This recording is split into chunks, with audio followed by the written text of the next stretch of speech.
Ladies and gentlemen, Good Son of a Bitch podcast. All right, guys, here we are. Good Son of a Bitch podcast. We got a special episode at what time, Ron?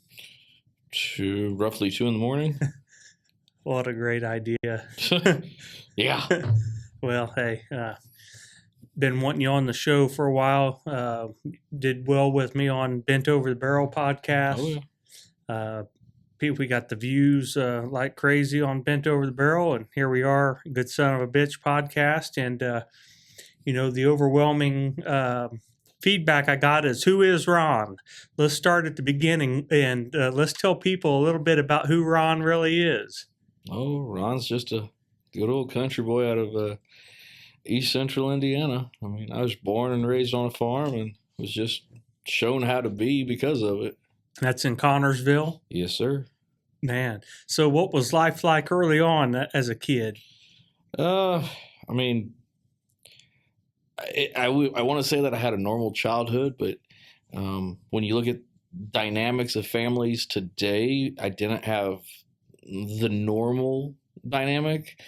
I lost a parent at a very young age, and then my mom's side of the family, they were extremely close.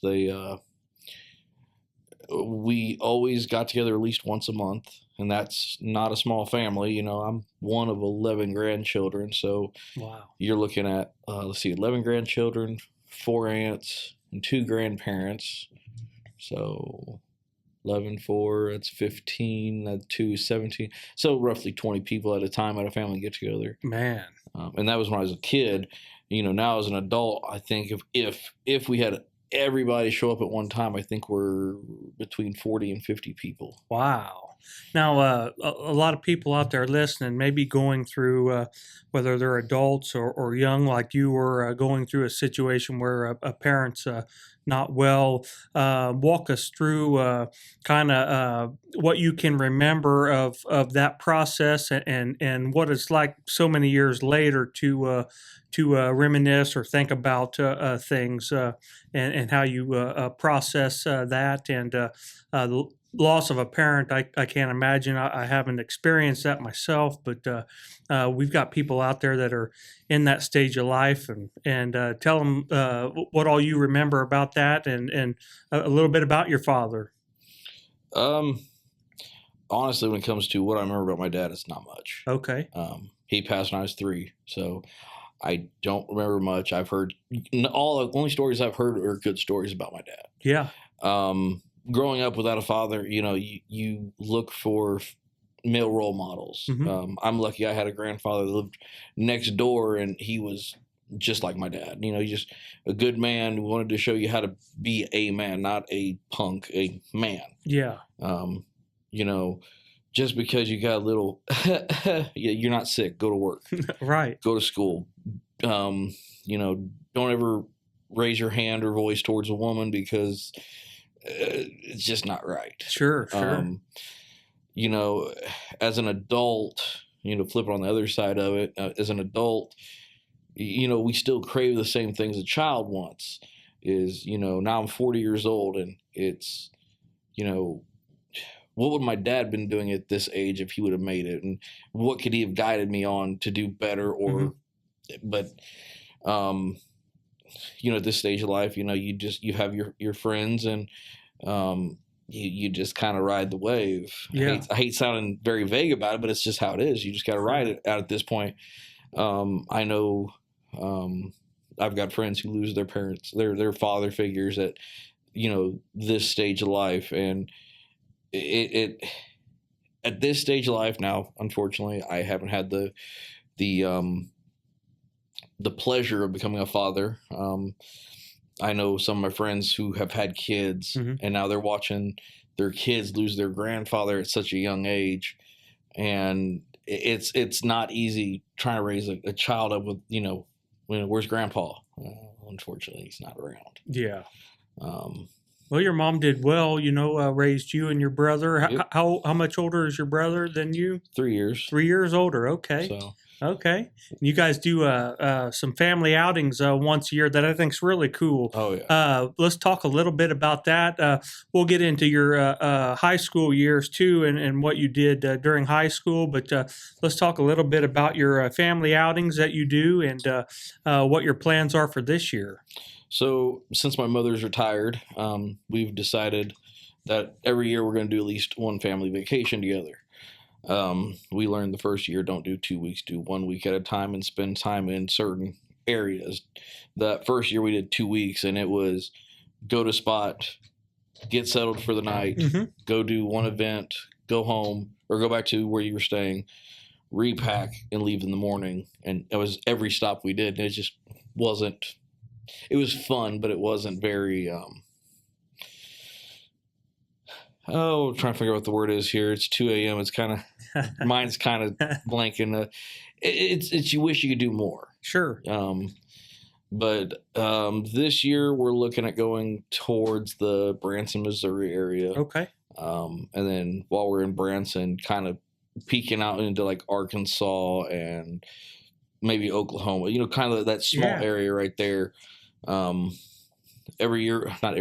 Several years in a row, we've went to Springfield, Missouri. I'll tell you what, anybody who knows me knows I'm really big into barbecuing and everything. Springfield, Missouri has a place called City Butcher. It is a barbecue restaurant. It's a little hole in the wall. I'll tell you what, I've been to a lot of barbecue places, and that place still holds one of the top places in my book. Okay. Now, you've got a big barbecue pit. Tell us a little bit about that. So last year, my cousin and myself, I went up to northwestern Ohio and I bought a rather large barbecue pit. Since I do competitions and I'm trying to get into catering, I'm trying to get into the food business. I needed a pit that could accommodate for that kind of stuff. And once we got that pit back home, then he was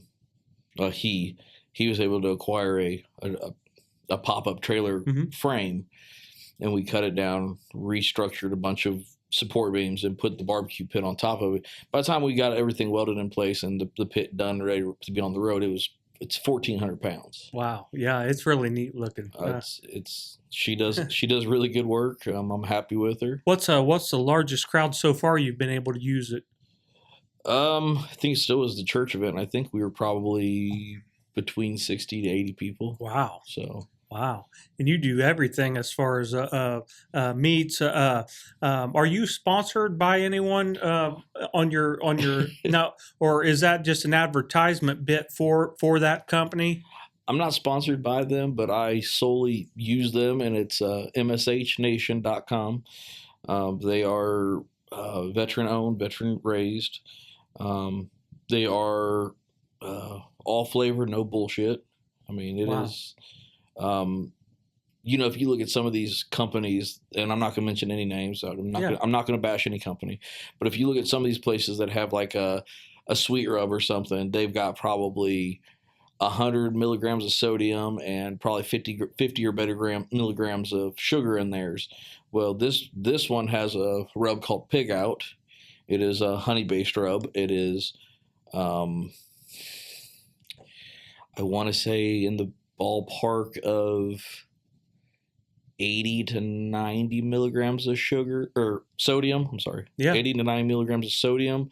And I think it's 0 grams of sugar. Wow. And it is really a great rub. I use it on a lot of stuff. Now, what was the company rub that you put a tidbit in your TikToks about? MSH Nation. Okay. Is that MSH? That's okay. MSH Nation.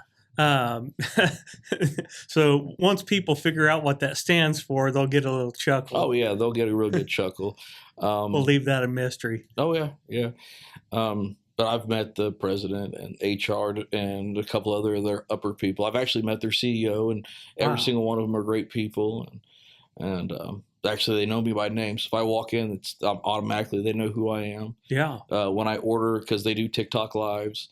And when I order, they see it and they go, "Oh, we'll see you tomorrow." And they just They don't Now, worry about it. how can people find you on TikTok if they want to see any of your content? I know you have some content. If they want to see my content on TikTok, it is 76QQUE. And that's all one word, one whatever you want to call it. Yeah. But it's 76Q. That is my competition name. That is the brand that I am, is 76Q. Awesome. Well, in high school, this is where we kind of our paths started to cross before we even realized it. We met in 2005 during our time at Lincoln Technical Institute. Little taste of ignorance. Yeah. You were into auto body, and let's talk about where you went and what you did in that before Lincoln Tech. Before Lincoln Tech, I was well. Let's go all the way from high school to middle school. Let's go all the way back that way. Okay. In seventh grade, I was the kid who tried to fit into everything. So I decided I was going to go into the biggest and baddest sport that they could be without going into football, and that was I went to wrestling. Mm-hmm. Thought I was the big bully of the group because I was a wrestler. I was I hate using certain language on there, but I was the hard ass of the group. Even though I was only 5'9" at 135 pounds with 2 bricks in my hand, the stiff wind would have knocked me over. But I had a back injury coming out of that year. I went back to wrestling the next year, and while I was in gym class, I blew my left knee out. And, so I set out that year. I just kind of went back to my studies, and then I went to track. That same year I blew my knee out, I went into track, and I went into hurdles of all things. Blow your knee out and go into hurdles. Try to put that one in your mindset. And then when I was in hurdles, I just realized that I wasn't in the shape that I should have been in. I wasn't in the ability to do what I wanted to do. So when I got into high school, I was just going to worry about studies. I was just going to try to get good grades so I can get to a good college, so I can get, inevitably get a degree so I can get a good job and get good money. That's all it was going to be about. But I had a friend of mine who, he goes, "You should really come to watch a speech and debate competition." And I was like, "Really?" He goes, "Yeah, you'd like it." And I said, "Dude, I'm not much of a, this time I'm still in the mindset of I'm an athlete. I'm not a book person. I'm an athlete. Not to do any sports, but I'm still that way." And so I was like, "Sure, I'll do it one time." Yeah. Guys and girls, I'll tell you this right now. A speech debate club, I will say this. As an athlete, you go, you compete, you go home. You don't worry about nothing. Speech and debate, you go and you're around, I want to say 300 to 400 other students. And it is a mix. Let's say it's 400 students. It could be 200 girls and 200 guys. That's 200 girls that you're around that you ain't going to see, but maybe till the next weekend or the weekend after. So. Yeah. And some of them girls were hot. and I'm saying they were hot. And I got hooked. So I started doing speech and debate because there were some hot girls. And for people who don't understand this is, at speech debate, you go and you compete in one round. That could be an hour long. Well, then you've got anywhere from 15 to 30 minutes between rounds. What are you going to do in 15 to 30 minutes? Shoot, I'm going to go talk to that girl, or that girl. And then by the time I'm done with that round, then I'm going to go back out. Whatever girl I didn't talk to before, I'm going to go talk to that girl or that girl. And then you just keep rolling through the girls to see who you connect with. Feel like it was a motley crew out there, man. Oh, dude, honestly and truthfully, so I did that from halfway through my freshman year until I graduated. I competed in speech and debate. About a quarter of the way through my junior year, our speech coach, she would always put on this whole thing because she was our speech teacher at the school. She'd always put on extra credit, and the extra credit was to follow the speech team to a competition and shadow 2 or 3 different students. And one of the guys, good friend of mine, but he's got a big mouth on him. And I don't care if he sees this and he hears it, he'll never see me again. But he has a big mouth on himself.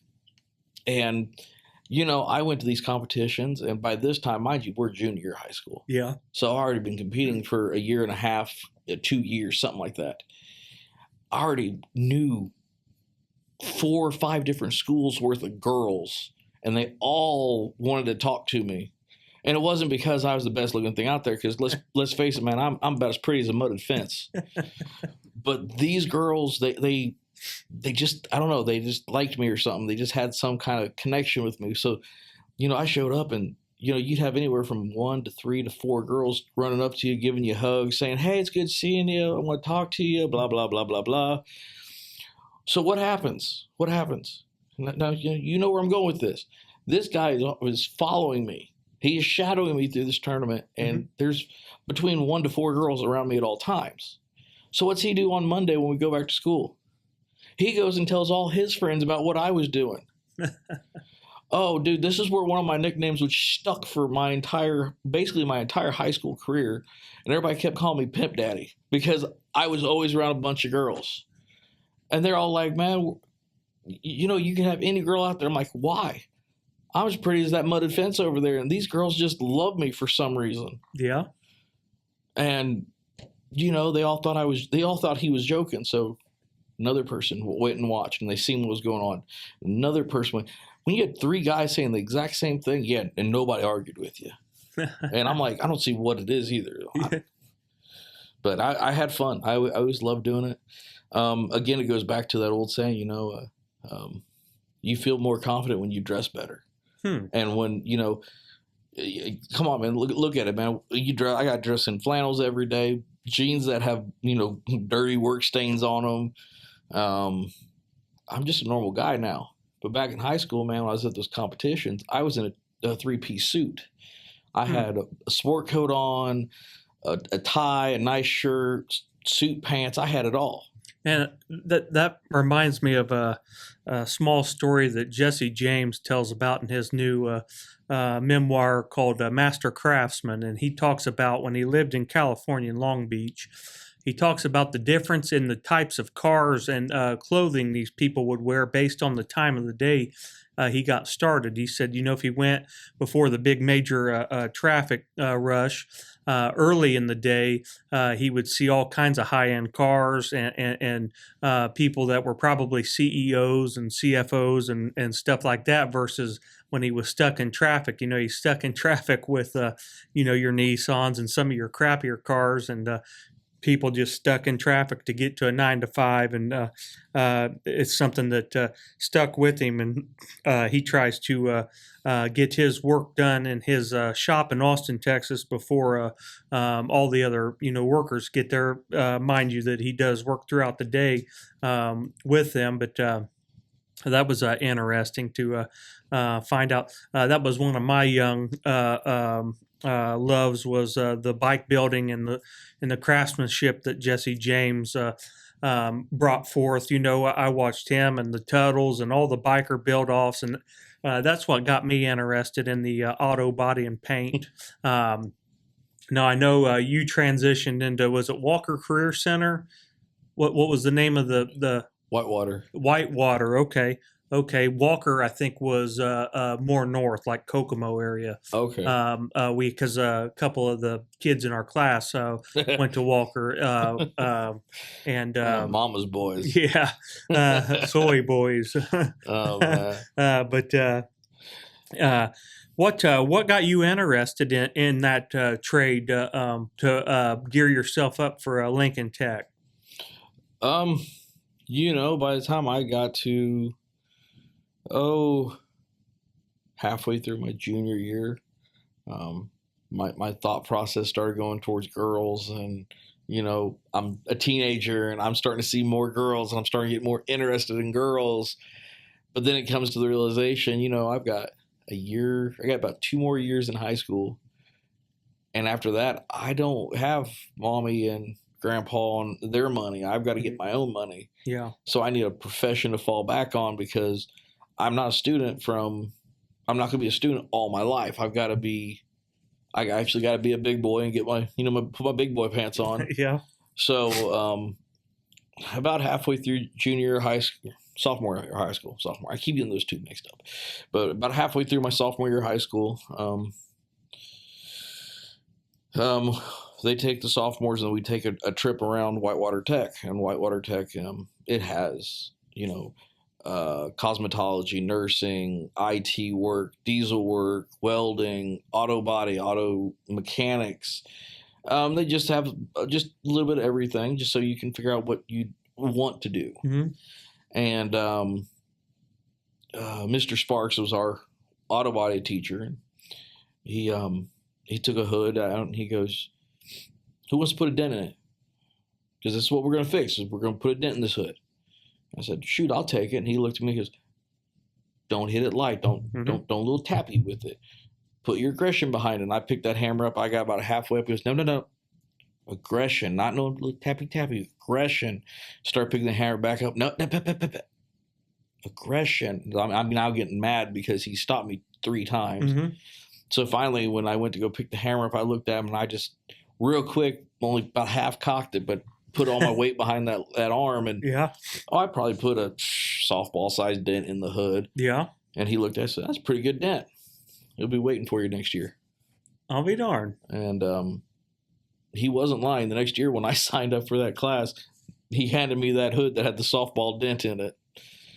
By the time I was done, I had a basketball because I'm not good with a hammer and swinging things. So yeah, he figured that out pretty quick, and he learned that I'm better at painting than I was with a hammer and dolly. So the paint process was your forte. I love painting. Yeah, custom paint. I love painting in general. Okay. And custom is fun to do, mm-hmm. but it's also tedious work because there's a lot of going over something, letting it get just tacky, not fully setting, but getting tacky, going over it with a different product, maybe letting that cure, maybe not, maybe getting the tacky, then going over with something else until you get to the clear coat stage, and then it could be 1 layer, 2 layer, 10 layers of clear coat, mm-hmm. depending on how you want it to look. So custom's a great thing, but it can be really tedious work as well. Yeah. But in the same sense, it's kind of fun because now you're allowing somebody else's creativity come through you so you can make it what they wanted. Wow. Yeah, absolutely. Well, I'll put you on the spot here. Do you have anything that stands out in your mind that is the most memorable moment as a kid growing up that you can remember that brings you some joy? Oh, joy. Wow. Okay, when you say kid, how far back? Adolescent, anywhere from kid to your finality of high school. Honestly, and this is, it brings joy to me, but it may not bring joy to others. Hey, that's fine. So, like I said, my dad passed when I was very young. Mm-hmm. My mother raised me. Mm-hmm. My mother ended up becoming, my mom was always a teacher. Always, and you know how teachers are. They start out as being a sub, and then if they're lucky, they can get a full-time gig. Mm-hmm. My mother was really lucky because she was a substitute, and when I was 5th grade, 6th grade, somewhere in that range, one of our schools had a teacher become pregnant, and she was leaving for maternity leave, which means she was going to be out for half the year, which would have been the last half of the year. They asked my mother to be the substitute for that class, which is great because now that's no longer waiting for that phone call in the morning or the phone call in the evening saying, "Hey, can you sub for this teacher? Can you sub here?" Now she has a job, a permanent job for half the school year, which was great for us. Yeah. And then after she did that, which of course, that got her foot in the door as being a permanent teacher, that got her a big credential. She started becoming a moderate to severe mental handicap teacher teaching life skills. Life skills are stuff we do without blinking. Did you put your shoes on this morning? Yeah. She had to teach somebody how to do that. Okay. Did you tie your shoes? Well, I didn't. I got hey dudes. I don't tie my shoes. you know when to go to the bathroom and when to eat and all this stuff. Wow. She was teaching these kids how to do all this with stuff we do without blinking. Right. So while she was doing this teaching, and I know this is a long story, but you'll get the point at the end. While she's doing this teaching, Friday she'd leave at like 5:45, 5:30, something like that in the morning. Probably not get home till 8:30, 9 o'clock at night. And it is not fair to her or ethical on my end to wait that long for she'd walk through the door and go, "What's for dinner?" Right. That's a stupid thing to say. So I started learning how to cook. And I'm not talking grilled cheese and tomato soup out of a can. I'm talking Mediterranean rub chicken with rice. And wow. I mean, I learned how to cook. And my mother told me, she said the first time she got out of the car and she could smell it, she goes, "What in the world is this?" And she walked in, I had a plate sitting on the counter and she could still see the steam rolling off of it. And she goes, I'm like, "It's your dinner. Wow. Take your shower, get cleaned up, have your dinner." And she was just like, "Wait a minute." I'm like, "It's your dinner. Robert's already ate. I've already ate. Leftovers are already put up in the fridge. That's your plate." Wow. And ever since then, the culinary arts was something I loved. But in the same sense, I didn't want to go into culinary at that time because I hate sounding backwooded, but the kitchen isn't a place for a man. That's more of a woman's domain, if you understand what I'm saying. Okay. And I'm not saying that as a sexist. That's just how You're right. Certain people believe. Now that I'm 40 and I'm like, yeah, I want to be a barbecuer. I want to be a pit master. I'm like, I kind of want to be a chef. And I know it's backwards, but it's how it is. Sure. No, that's great. That leads me into one of the things we ask our guests is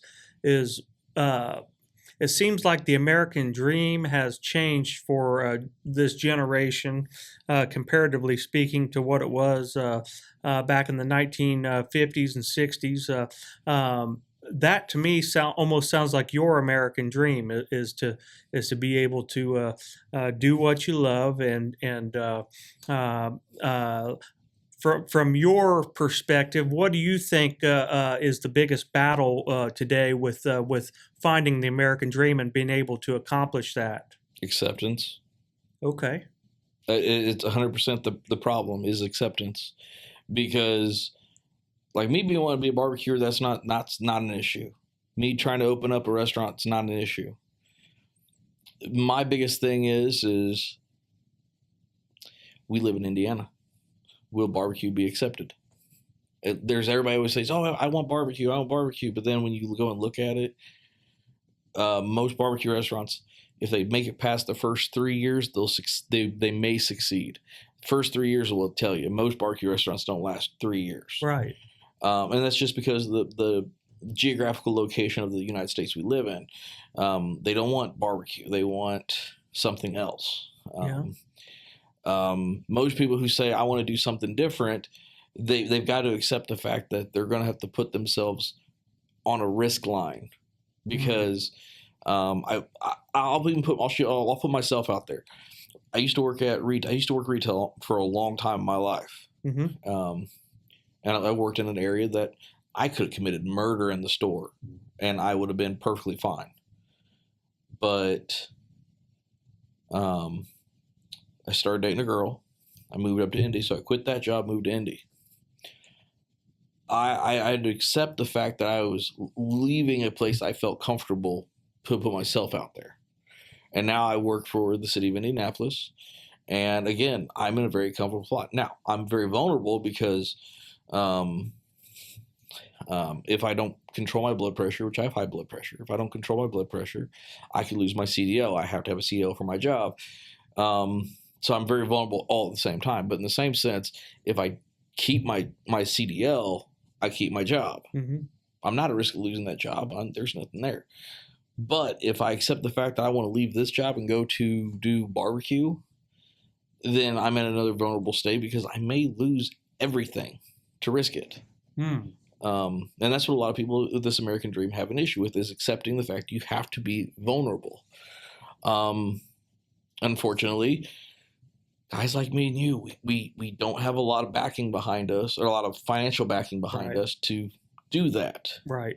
Now we know some people that have mommy and daddy money that can do it, and if they fail, whoop-de-doo, they failed, to just go back to doing what they did before. But there are people out there that it's hard to accept the fact that you have to make it a vulnerable. You have to accept the vulnerability to be successful. Yeah. And that's what the hardest part about the American dream is. It's not finding what you want to do. It's accepting that there's a vulnerability about wanting to do it. Right. Yeah, the American dream's not dusty roads anymore,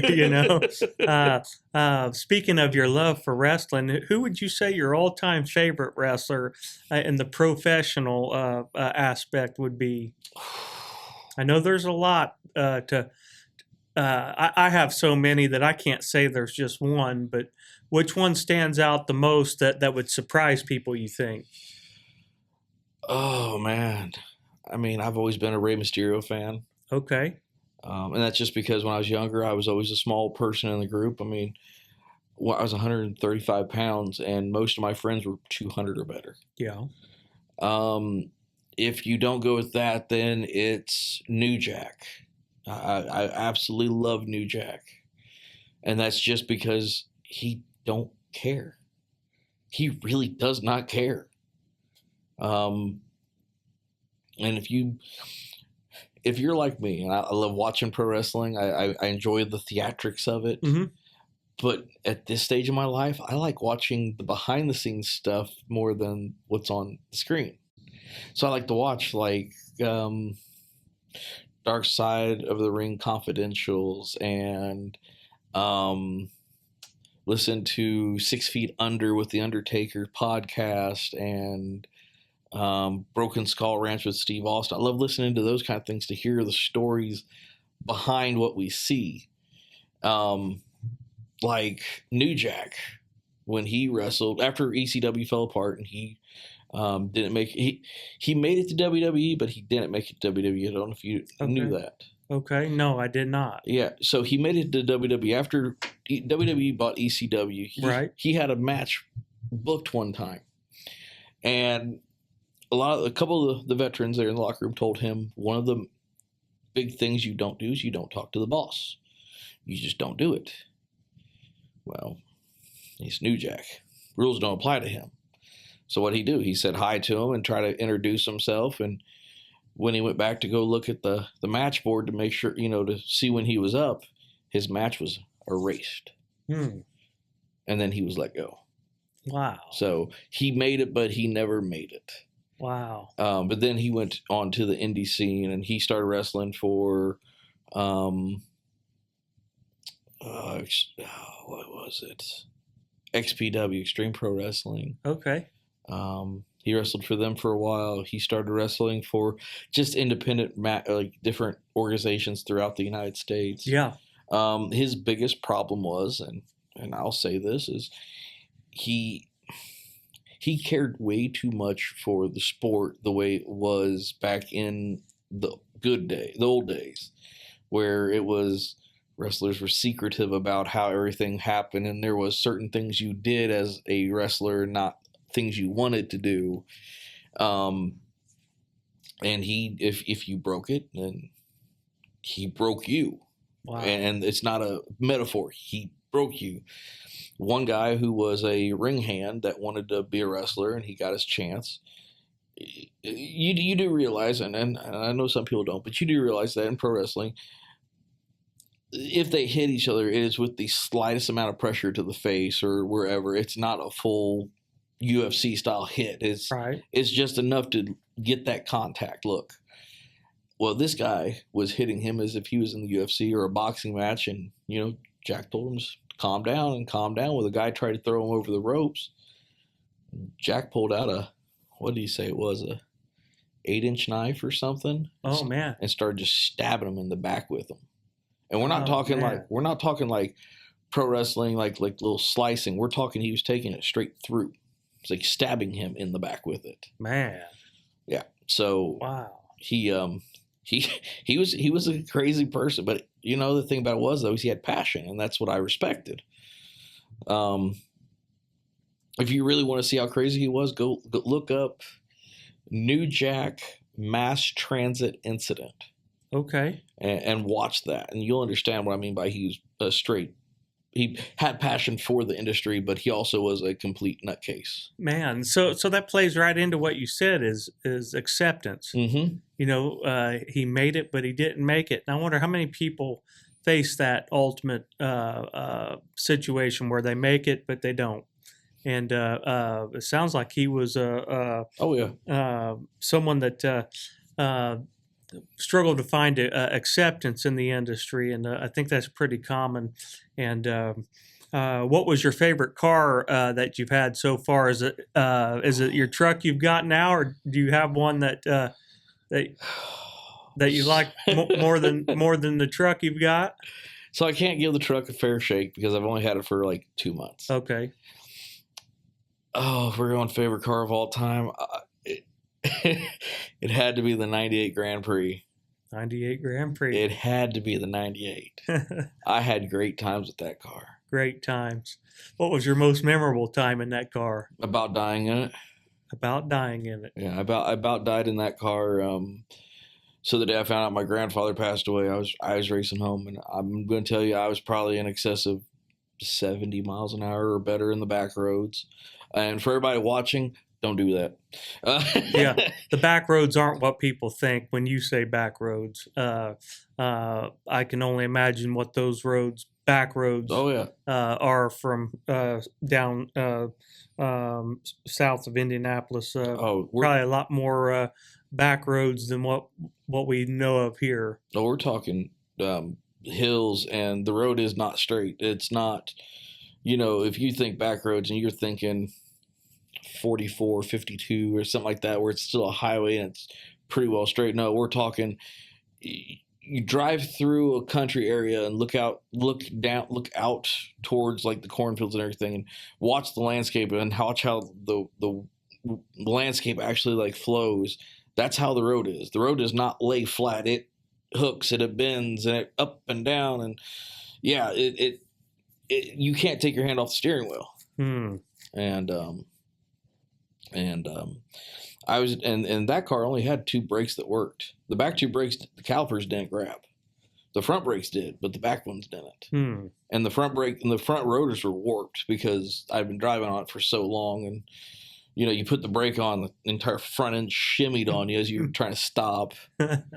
Yeah. But I was doing probably excess of 70 or better miles an hour, and to my mom's house, it starts out with an immediate right-hand turn, and I'm not talking little itty bitty like little. No, we're talking. So, you lose your grandfather.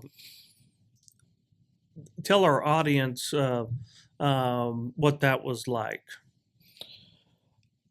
Because I know you were close to him. I was extremely close to him. So when I first found out about him, I just got done with work. I was about to go fishing with a buddy of mine. I had all my fishing, a pair of jeans I didn't mind getting dirty, a shirt I didn't mind getting, dirty. I was putting my boots on, and my mom calls me and she tells me about my grandpa passing, and I was mid-20s at this time, and I had never cussed at my mother. And when she told me that, I actually cussed at her, and it wasn't because of anger or frustration. No, it was just out of pure, that's not a funny thing to say. And when she told me, I was like, okay, I'm coming home right now. I immediately threw my boots on, ran out, took off. Called the store I was working at because I was in retail at the time. I called that store and told them what was going on. They told me, well, just come back when whenever if you're not going to come back on your next work day, let us know. We'll work with you on everything. They were really awesome about it. And I raced an hour. Well, 45 minutes. It was an hour trip, but I like I said, yeah, I was racing it. Sure. And yeah, it was a bad situation. Yeah. Now, had he been sick, or was it something that you had time to prepare for, or just? I mean, I don't think you ever prepare for someone, passing. Yeah, it's so he was sick, but he wasn't sick. Well, he was sick. I didn't know the extent of the sickness. He started with prostate cancer, and he pretty much beat prostate cancer, but it came back as nerve cancer, and then it became bone cancer, and then he got a brain tumor, and even throughout all that stuff, he was doing pretty good. But then he got pneumonia, and that's when you could almost see. And this is honest truth. If you've ever watched this, and I don't know if you have, and I guarantee some of our viewers have watched this, but if you watched a loved one who is sick, who's older, and they keep a good, happy spirit, and it's like, you're really sick? Yeah, I'm sick. I got this. You sure? Because they're smiling, they're laughing, they're keeping up with everything, and you never know it. But the moment that they go from I'm happy and I'm smiling to I'm done, I'm tired, I'm done, that's when you watch the physical just down. And that's what happened. Is he fought for so long with cancer and the brain tumor, and then when he got pneumonia, you just watch him. He was like, I'm done, I'm tired, I'm ready to go home. Yeah. And it wasn't much after they got that diagnosis and he said he was ready to go home that he didn't last much longer after that. Yeah, that reminds me. I just went through that with my last living granddad, Mike. We called him Schoolboy. It's been a little over a month since we had his showing, a funeral. I was a pallbearer for that. The other night, and I'm going to tell our audience about this. And I haven't told you about this yet, but I had a dream. A couple people know about this dream. In this dream, I start out, and I love dreams, good and bad dreams. I love them all because it's like your spirit leaves your body for a little while and goes somewhere. I can't explain it, but when I dream, see, I lay with my head facing to the north. Mm-hmm. That makes a world of difference in the amount of dreams you have and how vivid they are. But so I can tell you the dream started out with the glow of a porch light on a wraparound porch on a white building. Okay. This building was not very large by any means, and I could see the glow of the light, and I came closer to the building, and this was a white, small building, wraparound porch with big windows in it. Now, mind you, in this dream, this building was located at a graveyard. And so I go into this place, and when you go in, the inside of it is so much bigger than what the outside looks like. I can't explain it. But it was the combination of a hospital, which I only seen the hallways and rooms, and a funeral home all in one.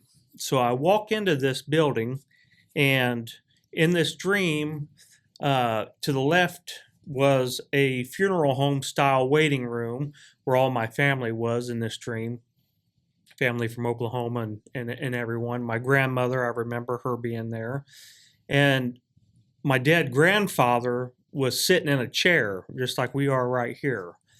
And this place, these people dug dead people up from the grave, and they revived them, and they brought them back to life. Well, I remember my jaw dropping, and my mouth was open during this interaction. And I remember telling my mother, there's no way that this man's alive. He's without blood and without a spirit. And I look over, and he's awake and alive, just enough to tell me I've walked with God. And then his eyes rolled back in his head, and he died again. They put him back in that same light blue casket that was in a hallway, a hospital hallway, that was just lined with caskets as far as the eye could see. It was like looking in a double-sided mirror. I mean, just a hallway just loaded with caskets. And I remember seeing his casket. And I remember seeing them put the flowers back on his casket. You could see dirt on it like they dug it up.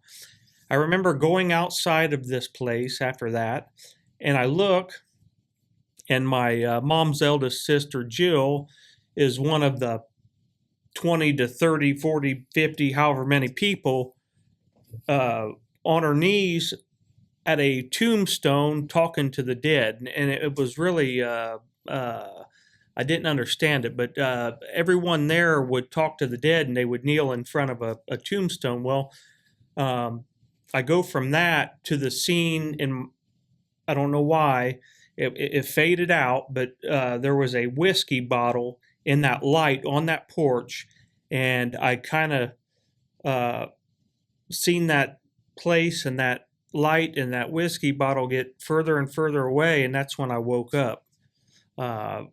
What a dream! That's a dream, all right. Why I had that dream, I don't know. Well, I'm a dreamer, but I go a long time without dreams, and then I'll go on a 3-4 night in a row process where I have very vivid lucid dreams. so that dream sounds like it wasn't your subconscious or nothing. That actually was your grandfather. Because what they say in when it comes to dreams and everything is if you can see a loved one and see them, it's not like a silhouette or something very vague about them. It's vivid them. Yeah.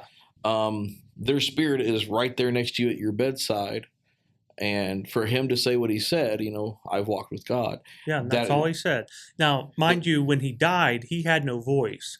The cancer had, and the chemotherapy and the radiation and all the garbage that they do at the white coats, they had, his voice was gone. Well, but you gotta but he had a voice in that dream, which was wild. But you got to remember, here on Earth, the bodies we have, the voices we have, and everything, they're just a shell of what our spirit is.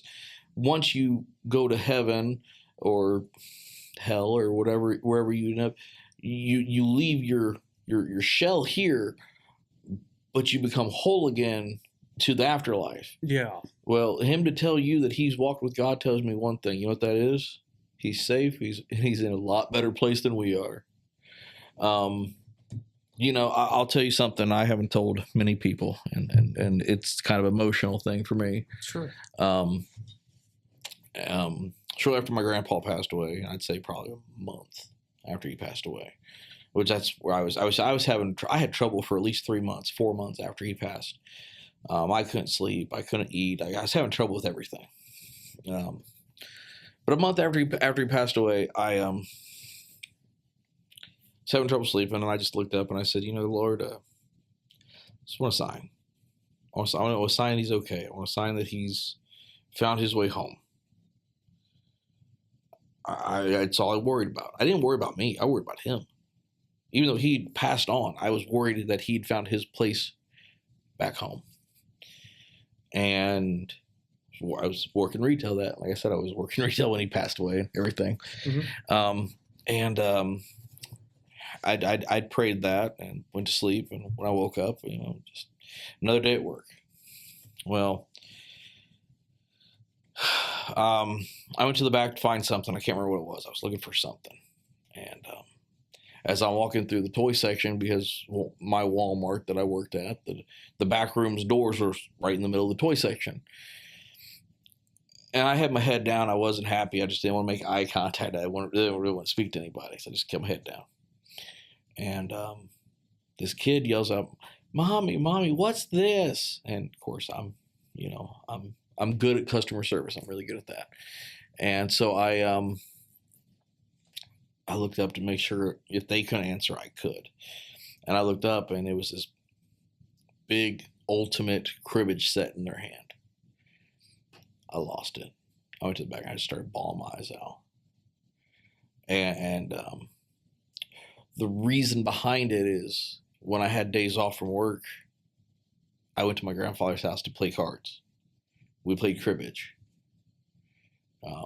It's an old game. I mean, it's not a new game. This is an old game. And my grandfather was in the Coast Guard, and they played cribbage a lot. So he taught me how to play cribbage. I'll be darned. So every time that we had days off, or I had days off, I'd go play cribbage with them. And when I looked up and I saw this cribbage set, I just lost it. Wow. Because that was the Lord saying, here's your sign. You asked for it. Here it is. I'm getting emotional. I'm tearing up right now thinking about it because, it's, everybody says, the Lord doesn't respond. Lord doesn't always give you direct answers. The Lord gives you direct answers. You have to know how to look for them. I asked that question. I said, is he safe? Here it is. Here's your sign. You wanted a sign. Here it is. I guarantee you the reason you had that dream is you were worried about, schoolboy being safe, and the Lord probably put 5 signs in front of you and you just didn't see them. So finally he's like, look, go down there and tell me you're safe. And in the middle of your dream, I've walked with God, and that's his way of telling you that he's safe and he's in the right place. And a few days later, I gotta say this makes me kind of sound sadistic and a little bit messed up. But we were working at Walmart, and we were working on these packs that they're merchandise that if they order, let's say the case has 6 items in it and they need 8 items, that they put two loose items in a box. Well, these boxes have everything in them. You could have hand lotion to dog toys to anything in a box. Well, finally, I picked this Bible, old, head-hitting Bible, a big old thick Bible. I just started laughing. I couldn't help it, but I just started laughing. And everybody goes, "What's so funny?" I'm like, my grandfather had the same Bible, but he had those little page tabs, those little red, blue, little arrow page tabs. Yeah. And what he would do is he would write a verse, Philippians 3:16 or John 4:27 or, just a verse. And I asked him one day, I said, Papa, what's with all the tabs? He said, I want to show you. And he grabs it, lifts open to one of the verses and reads it. And he goes, what do you think God meant by that? I was like, I've never read the Bible, so I have no contextual clue about what that means. Just hold on. Flips to a different verse, reads it again. He goes, what do you think God meant by that? I said, again, I've never read the Bible, so I have no context.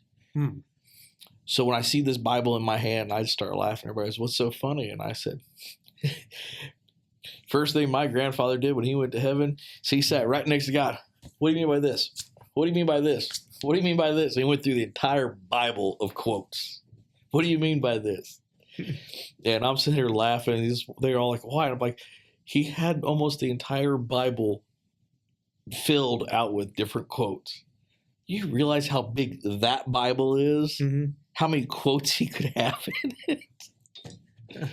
Yeah. So I'm a little messed up by thinking that way, but in the same sense, it's a coping mechanism. I try to find the light in everything. Yeah.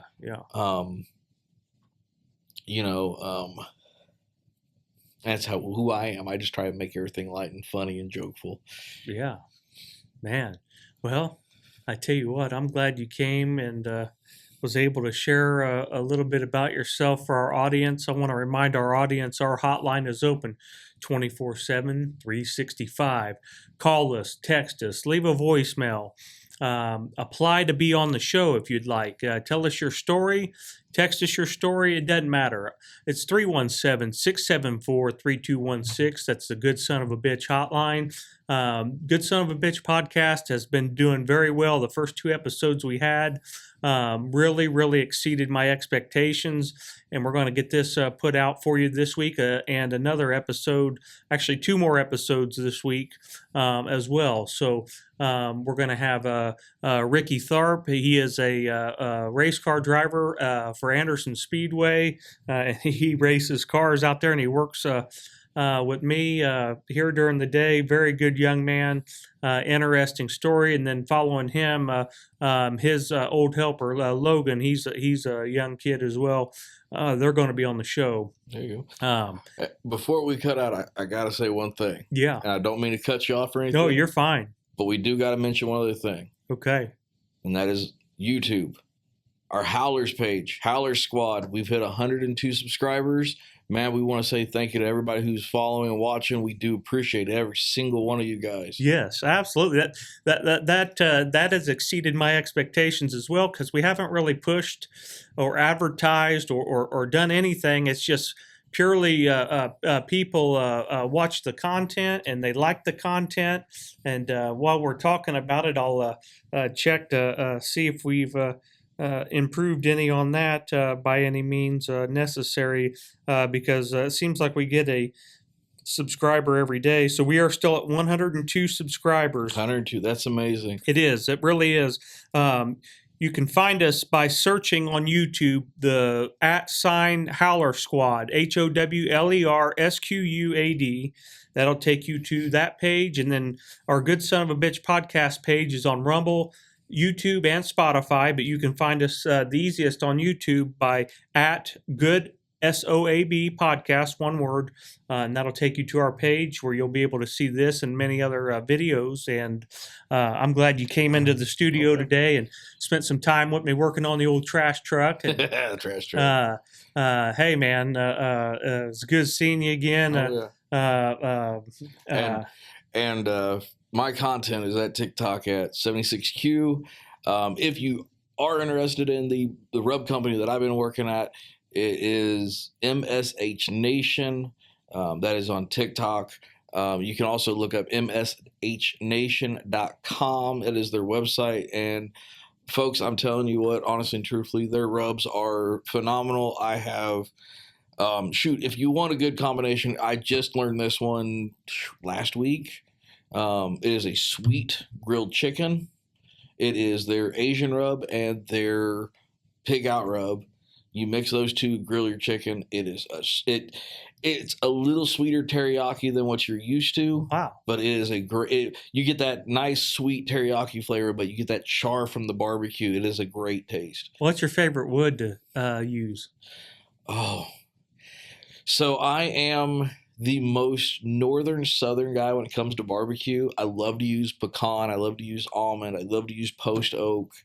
But right now, because I'm kind of being a little stingy about my money, I got to be a little tighter here and there on my funds.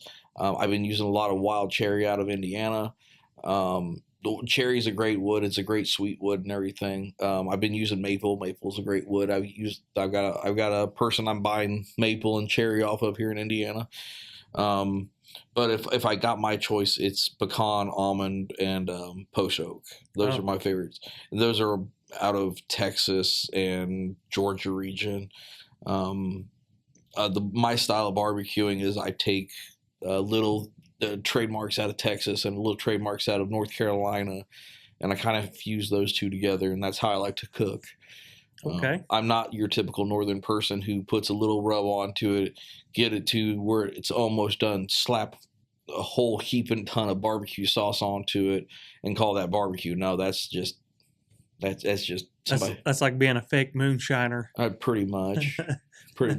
I like the idea of putting as much rub on there as I can, letting the rub, the meat, and the wood do its speaking. And then the barbecue sauce is just an accoutrement that kind of helps hide or mask a few things here or there, or add a few things I wasn't able to do. Sure. I believe that when you eat like a barbecue chicken, I believe that the sauce should be stuck to your fingers and your lips, not your shirt. I'm sorry, but most Northerners, they believe that it should be stuck to your shirt. No, it should be on your fingers and lips. There you go. But yeah, mshnation.com. They are a great group of people. They will take care of you. If you do go and buy stuff after listening to this, go into the notes section and tell them Ron sent you. Okay. Because they'll know exactly who Ron is, and they'll treat you well. Don't worry about that. They will treat you extremely well. Outstanding. Well, it's been a good night, good morning, whatever we're going to call it. And what are we? It's a little after 3:00. So that's an hour in. So. yeah. Hey, outstanding. Great show. We'll have you back on again. Oh, yeah. A lot of fun. Lot more to talk about, but this gets them geared up for who Ron is, and I'm glad you were able to come and do an episode. Oh, yeah. All right. Maybe next time we can do it before like 1, 2 in the morning. I might be a little more awake. That's all right. All right, guys. Again, check us out. Good Son of a Bitch podcast. We're not going anywhere. We're here to stay. And you're going to see a lot more guests. And we thank you for stopping by and watching our content. And like, share, and subscribe. Click the bell for notifications. Tell everyone you know about Good Son of a Bitch podcast. We'll see you again.